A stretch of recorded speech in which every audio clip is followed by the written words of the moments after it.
in this video we're going to be looking at for loops. So let's get started. So for loops are a type of loop, right, in Python, right? And in this video we're going to be looking at how to use a for loop to print numbers from 1 to whatever number you want, how to control for loops, and how to break for loops and stuff like that.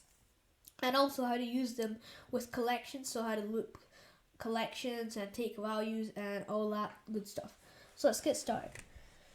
So first of all, let's look at how to make a for loop. To make a for loop, what you do is just type in for, and you have to declare a variable here. So I'll just say x, and then in, and then here is basically your for loop created, but then after the in you have to put something like a collection or a function called range. So what range does is you can basically declare an integer of how many times that you want to run your for loop. Maybe if it was 20 times, the for loop would run for 20 times, so it would loop 20 times. But then what is the x for? Well, the x is for, so every time your for loop basically loops, a value goes into x. So if it was 20 in this case, it would the for loop would go from 0 to up to 20, right? So each one of those values, like 0, 1, 2, 3, 4, would get saved in x. So the first time it would be 0, the x's value would be 0. The second time would be 1. The third time would be 2, and it goes on. But isn't the first time meant to be 1, and why is it 0? Well, that's because the for loop by default starts from 0, right? And ends at whatever number you put in here. But that you can control that as well. So you can tell the for loop where to start from and where to end, right? So let's start off by printing numbers from 0 to 20. So we know that, just by thinking a simple logic, we know that x, right? X has a value. Every time the for loop runs, the for loop's going to run 20 times, and each time x has a value, right? From 0 to 20. So what if I just print x, right, directly, and then I should have the values from 0 to 20, right? So let's look at this here. So when I run this, as you can see, it printed values from 0 up to 20. And it only printed 19. That's because it prints up to 20, not actually, it does not include 20. So if you wanted to print 20 as well, you would put 21 here, and then when you run this, it will print to 20 this time. Okay, so that's how you can print 0 to whatever number you want in for loop. But what if you wanted to control where it starts, right? So maybe you don't want it to start from 0, maybe you want it to start from 5 or 1 or something like that. Well, that's where for loop comes in handy, because you can declare where it to start from. And how do you do that, right?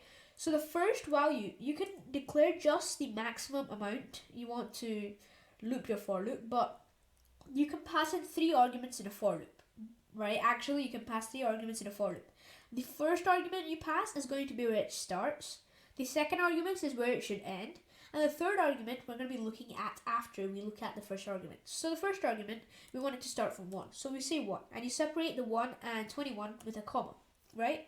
So you can pass these 2 arguments, and when you run this, right? When you run this, it will print up to 20, right? But this time, instead of starting from 0, it started from 1, as you can see. But let's just say we only wanted to print the odd numbers, right? I only want to print the odd numbers. Well, that's where the third argument comes in. You can tell the for loop, right? It's just say if you wanted to print for odd numbers. Maybe every time the for loop loops, maybe instead of going from 1 by 1, maybe you want to skip 2 and then go to the next one, right? So if you put 2 here as a third argument, what it will do is it will add 2 to x every time, right? So now it will only print odd numbers, as you can see. So that's how you can control. You can make 5 here. You can put 5, and every time, instead of looping from 0 to 20, it will only add 5 to the recent number that it has, and add it onto x. So it will only run like 4 times. So that's how you can control a for loop in range, right? So that's the for loop. But what we're actually going to do is, we've learned about that, but the important thing is to learn here is using a for loop in Python is very important. Not because you can print numbers or something like that. the important thing is that you can actually loop collections with a for loop. That's what it's mainly used for. So maybe you have a collection like, maybe let's just say you have a list, okay? And then you set that list of values, some values in there. Maybe you have a string, and maybe you have a number like 3, integer like, a float like 2.5, and maybe a boolean value like false, okay? So you have all these values in your list, and let's just say you wanted to, every time, let's just say this is our requirement, okay? Every time, what you want to do is take the value from the list and add it in another list, okay? So let's just say list 2, okay? So what you want to do is basically take values from this list and add it onto that list, right? So this empty list right here. Okay, list 2. How would you do that? You can't just go ahead and say list.append, and you want to append string into this list, yeah? That's not really what you do usually. Let's just say you have 100 values in that list. You can't do it manually, right? But using a for loop, you can do it with only 2 lines of code, and I'm going to show you how to. So you have to say for, and then you have to declare a variable like you normally would, and you say in. But this time, instead of putting range, you put the collection's variable name. So we have a list, and a list is stored in a variable. You put that variable here, and then you end it with a cool. And in this, so what this will do now is loop through the list. So when you loop through a list, what I mean is, it will go through the list and it will go through all of them. And first of all, the x's value will be string. So the first value of the x will be string. The second value would be 3. The third value would be 2.5. The fourth value would be false. Right? Yeah. So all those. That's how you can loop a list. And what will help here is that since x, the loop will only loop how many elements are in that collection, and each element will go into x once. What you can do is just say x dot append. You can just say list, right, whatever you want to append it in, dot append, and you can append x to it. So every time you basically run this loop, it will append x to list 2. So hopefully by the end of this for loop, our list 2 will have all the values that list 1 has as well. So let's print the list first before we added values to it, so that after that we can compare, okay? And then we print after the for loop, not in the for loop, after the for loop. And then now we can compare it before and after. So as you can see, before it was an empty list, but after we were able to loop the list and then add all those values to list 2. So that's how you can loop a list. Now, it's the exact same for a set. So instead of having, square braces, you have curly braces, right? Right, so you can just set that to a sets. So I'm just going to change the variable name to be set. And let me just fix this. Okay, there we go. So this time, what I'm doing is looping a set instead of a list. Nothing really changes. It's the exact same. It will still be that you will take a list and then add all the values from a set to a list, right? Nothing really changes in that.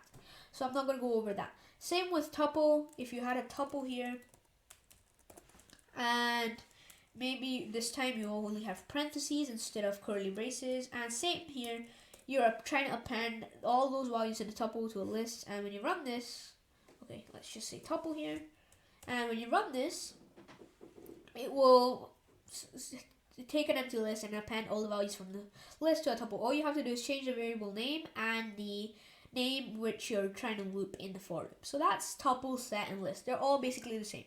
But dictionary is a bit different, right? So maybe you have a dictionary here.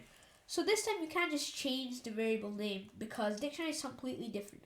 It stores a key and a value. So I'm going to need to create another variable. I'm going to call this dict 1. I'm going to set that equal to an empty, not an empty dictionary. Oops, what happened here? Okay, what's going on? Okay, there we are. So here we can say dict1 is equal to an empty dictionary, and in this we'll pass in some keys. Maybe I'll pass in my name. So I'll say name. And maybe I will set that to myth, right? That name will be myth. And maybe I have age as a key, and I set that to 12, okay? And maybe I also have color. okay? And that color might be pink, okay? So we have a few keys and values here, right? Normally what we would do without the for loop is, let's just say you wanted to print the keys, okay? So I would just say print, we know this, right? Print dict1.keys. That's what we learn in collections. As you can see, we use the keys method, and when you run this, it will print all the dictionary keys. But as well as printing those, it's also printing some dict keys at the front, and then it makes some parentheses, and inside those parentheses there's a list, and in that list we have all the keys, right? We don't need all that necessary stuff. Let's just maybe say we have our list name as keys, okay? We save all the keys in this list, right? And maybe every time you want to append, you want to basically add all those keys to the keys list, right? So what would you do? You'd say dict1.keys.append, right? So you would append those keys into the list. So let me just show you how that sounds. So just see keys.append, and in this you say dict1.keys, and then it will append, right? So that's easy. So now let's try to print it, and hopefully we should get only the keys, right? So let's print this. And when I run this, wait a minute, why did I get all this unnecessary stuff in my list, right? I should only be getting just the keys, not any of the other values or any of the other stuff. Because right now, when I append it into my list, it says dict keys and all the keys name in string form. I don't want this, I just want the keys. So that's where for loop comes in here as well.